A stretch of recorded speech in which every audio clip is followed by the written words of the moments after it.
Cinnabon sauce for all baked goods, and I'll tell you how to turn it into a luxurious and beautiful chocolate sauce.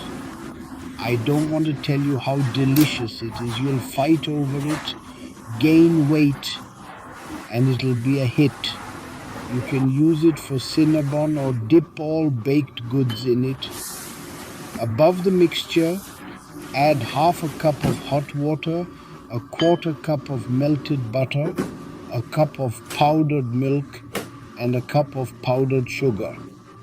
We'll blend it, of course, with vanilla. Blend it very well, and then add 3 tablespoons or half a cup of cream cheese. If you have Philadelphia, it will be amazing.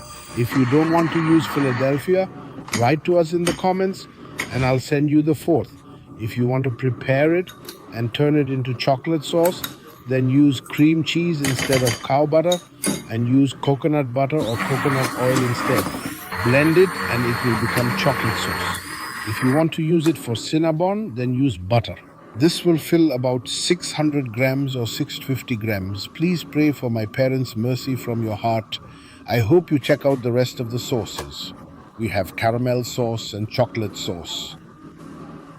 It's economical and delicious. We're waiting for you. If you want to make fresh cream, write to us.